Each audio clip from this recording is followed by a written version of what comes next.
Let's go! How's it going, everybody? We got a fun video today. We're gonna rant a little bit, but we're gonna try and be goofy about it. First things first, though, I want to talk about the Danger Room. So Danger Room is returning already. And let's get to the spoiler. It's coming next week. Next Wednesday. Oh, I went too far. Next Wednesday on the 18th. It's gonna come back. And of course, it's gonna come with new characters added to the list to replace the Starjammers, I believe.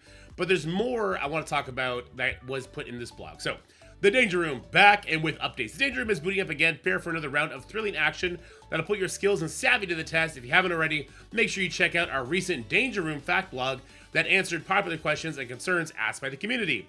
There are several key updates arriving with the second run, so let's dive in and take a look. So everything that was broken with the Danger Room, it seems like they're trying to fix it, okay? Going forward, scoring for milestone and leaderboard points will no longer be cumulative. You will need to hit the highest run score possible on an individual run to reach milestones and climb the leaderboard. So this was a bug. We'll see if it is still bugged next Wednesday, I guess. I think it'll be fixed because I think this was a big deal, and it took away the competitiveness of the Danger Room, and it opened up the doors for playing the game mode in a way that is kind of against the spirit of what this game mode is. The game mode of the spirit of the game mode is that you grind out danger tokens, then you have these supercharged buffs, and then you go in and you get a good run, you get some good RNG on drops, not terrible RNG on the enemies, and you could beat the highest difficulty. In theory, I kind of like the idea. It's not a one and done. It's like, 5, 6, 7 runs, and then you're done. It goes over probably for a week this time. Last one was for 2 weeks. We'll see what kind of timetable they do here. Remember, defeating a final boss will be the primary method for scoring in the Danger Room, and the higher the difficulty of the final boss you defeat, the higher your run score will be. Every difficulty, at least in the last Danger Room, increased their final score by 10,000 points. So if you did difficulty 10, you got 100,000 points, immediately completed all the milestones. Difficulty 7, 70,000 points, right? So I would expect that to be the same case. You're never gonna efficiency crack your way through a difficulty 7 run and get the final milestone. You have to do difficulty 10. Which there's some good and some bad to that, depending on where you're playing at in the game right now. This next part alleviates a lot of that. I think a lot of people, if you care enough to get the final milestone, with this information here, it's absolutely possible. You'll now be able to earn danger tokens. Those were the yellow tokens you could use to basically buy pre-gameplay buffs from standard combat missions instead of just the elite missions. So let me read the whole thing. You'll now be able to earn danger tokens from standard combat missions in addition to elite combat missions. However, elite combat missions will now reward even more danger tokens. To accommodate these updates, we're rebalancing starting combat mod costs. No matter how you earn danger tokens, make sure you grab as many as you can use them to activate key combat mods at the start of a run to help you reach the final boss and achieve a run score. This is really important, because in a lot of the runs that I did, I would try and race to the first elite mission, get in there, and sometimes it'd be like an Illuminati node, and I just didn't have the tools needed to deal with a speed up on spawn team that took a billion turns and has such great controlling effects, ability block, stunts, all this, that, and the other, right? And so that whole run was just wasted. Now standard combat missions giving danger tokens means that anytime you do a run, anytime you win a single gameplay mission, you are going to get rewarded with danger tokens, which you can then use to do a mega run at the end of the day. This is how players who don't have like a beefy roster that can use their own characters on difficulty 10 will be able to farm up a crap ton of danger tokens and then try their luck at one rental run every single day on difficulty 10. And with the kind of buffs we saw from the danger tokens, that's going to be possible. It just is. I did it on a 3-day-old account with rental characters at difficulty 10, okay? And I only farmed up 130 danger tokens. With this change, I think you would farm up to like 500 danger tokens and just walk through it. This will reduce the total amount of runs you need to do to activate the buffs. Exactly, Calvati. I think this is a really good change, not just for casual players that don't want to spend 3 hours to get a difficulty 10 run done, but also for people that want to push the mode to its extremes, hunt down all those Easter eggs, activate every single danger room pact you can put on. This is a really good change. This is actually really good. So I really do like this.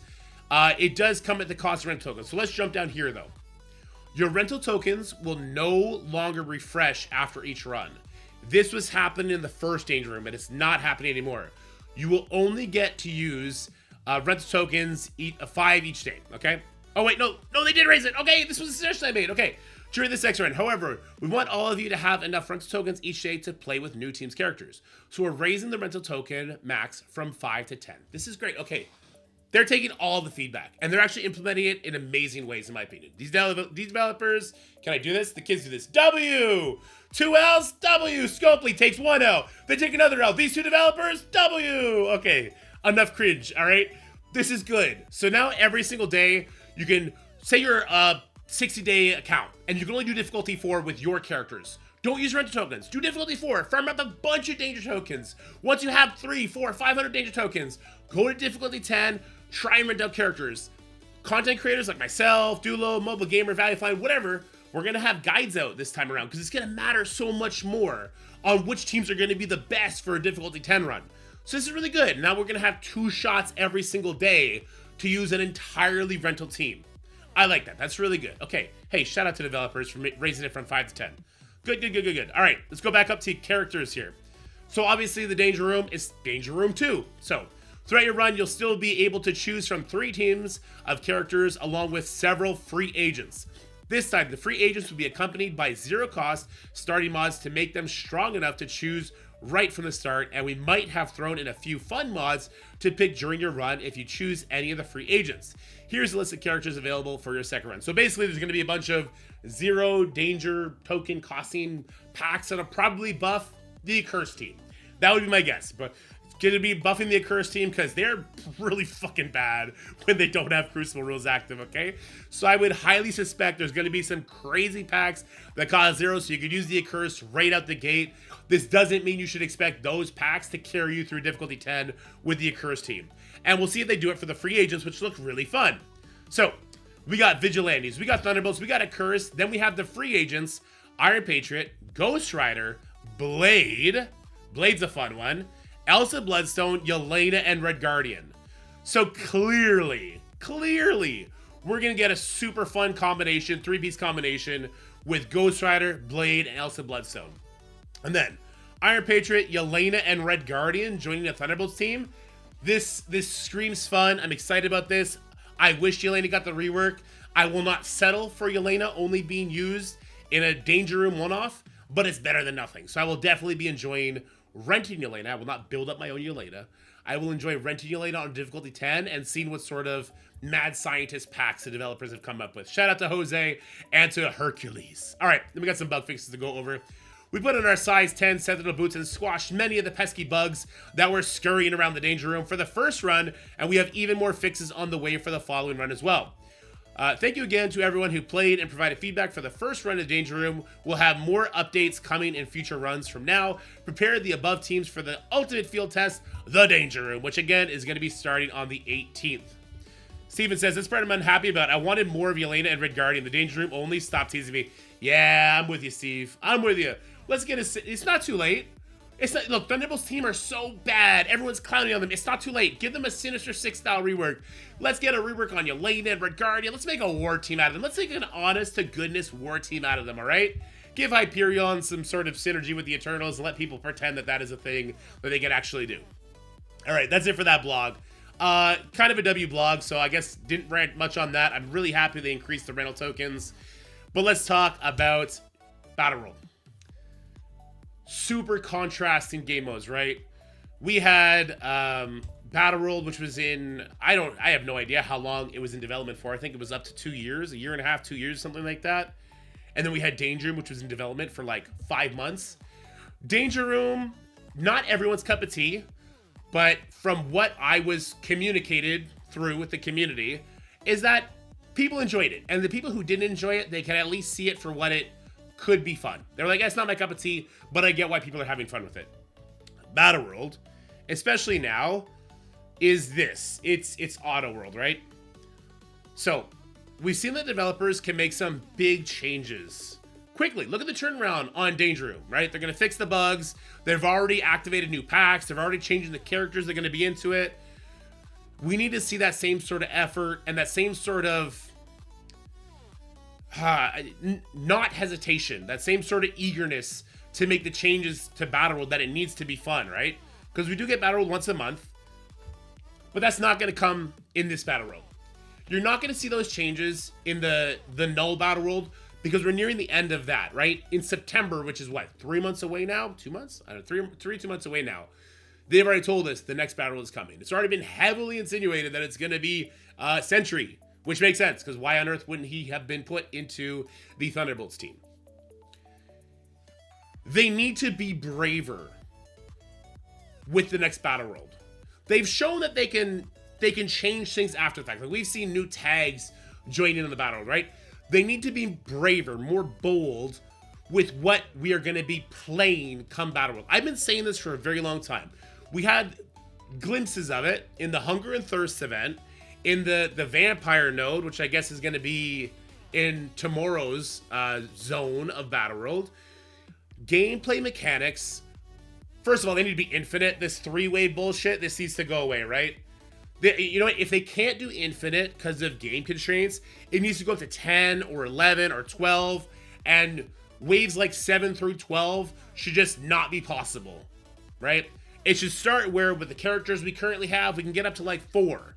And then like there's a new team that released that plays into whatever the gameplay mechanics are, not team deathmatch, that boosts you up. All of a sudden you're doing waves 5, 6, and maybe there's another, because Battle World is a year-long thing. And if it's not evolving and we're not able to outscore what we used to do and we're not able to kind of push things, then it means nothing. Speaking of pushing things, it also means nothing if there's no reason to push. I understand that this Battle World is a unique experience. I hope that they haven't latched onto this and been like, okay, people seem to like that. See, there's no leaderboards, right? If we go over here, there's no active Battle World leaderboard. This is here for a reason. There needs to be a leaderboard. There needs to be a reason for me and my alliance, not just to push the boss, whether that be Null or Sentry, but also to push individual nodes. The nodes that lead up to the Battle World boss have to matter. And if they don't, people will just look at this game mode as Raids 2.0, which they're not wrong. This is essentially Raids 2.0. There used to be, I think there was a leaderboard for the Null one too, if I'm not mistaken. If Battle World is only ever get to the boss, clear him one time, and you get the max amount of shards for him, it's going to be a flop. I know, I've spoken to some of the developers. I know they got that fire in them. I know that they have a lot of cool stuff planned. I just hope they deliver on it. They could be bold, be bold. You guys have proven that with Danger Room, being bold is the right move. So I hope that through this conversation, if nothing else, just let the creative juices fly. And if you need to dial it back after the fact, dial it back after the fact. What do I do here? I guess we can use these guys. Sure. Let's go ahead and use. I don't even know what the other node is. We'll figure it out. Didn't they say Spec Ops would be back in Battle 2? I believe they did. They want Spec Ops to be a thing, and I think Spec Ops should be a thing. Not in the way it was. It definitely should not be an alliance-based thing, which I don't think that's what they're exploring. I think they're exploring a single Black Ops approach. So it's like, I would have my own Black Ops list. Maybe we'd have Professor X. Hey, we don't want them to use Professor X, because that's just dumb, right? So I'll get an extra 10,000 victory points if I sacrifice my Professor X for the day. If I sacrifice my, I don't know, Vigilante team, because that's one of the Herald teams you could use on these nodes, right? So if we do that, then I get 10,000 more points. I attribute that to my alliance. That's great. But again, that only works if there are leaderboards for people to care about. If there are no leaderboards for people to care about, then it will never, ever matter. I'm actually surprised they survived this. Once they got their buff slipped, I thought they were dead for sure. Can this one-shot here? Probably not, right? There's no vulnerable over there. I probably should have hit him with a vulnerable. Let me just take all my own team's buffs off. Oh, never mind. We're the best. All right, guys, that's all I got to say. Stark contrast between the approach they've taken to Danger Room and the approach they've taken to Battle World. And I think they just need to take the gloves off for Battle World, take some chances. I don't think anybody wants Team Deathmatch PvE anymore. We get that in raids, right? We get that in every single tower. We get that in every single sword. We get that in every single king tower. Surge events, that's what it is. It's Team Deathmatch. Kill all the enemies before they kill you. Sometimes make sure you save cooldowns. Like, it's all the same gameplay. Give me something that's infinite. Give me something that I can strive for. Give me a puzzle that by solving it, I will get extra points and it'll attribute to some sort of leaderboard that'll help me in my alliance, and let us share those strategies, and that'll be fun. I have faith that they can do it after Danger Room, okay? I have faith they can do it after Danger, man. I hope they do. Anyway, I hope you enjoyed this video. If you did, make sure you leave a like, share with your friends, and subscribe to the channel. But for now, stay happy, stay healthy, have yourselves a wonderful day, and I'll see you guys next time. Wait a minute. I actually forgot about something. Okay. We were supposed to have a giveaway this past Wednesday. I didn't stream because I was trying to fix this. So PayPal rejected the Realm of Pixels payment for some reason. So I have to wait for it to the next cycle. Or did it say that? Our team will resubmit your payment in the next cycle. I thought that was going to be a day. It wasn't a day. Hopefully it'll be a week tops. But as soon as this is in, we're going to do it. Guys, I'm sorry. I don't know why it got rejected.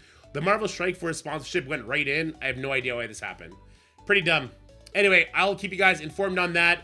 And we are crushing it on the Matchmasters. We're already up to nearly 1,700. What is that? It's 850 bucks we're giving away already. American. Let's freaking go, dude. All right, later, guys. Bye. That's it for the video, guys. I hope you enjoyed it. If you did, make sure you like, share, and subscribe. Stay happy, healthy, have fun, and I'll see you in the next one.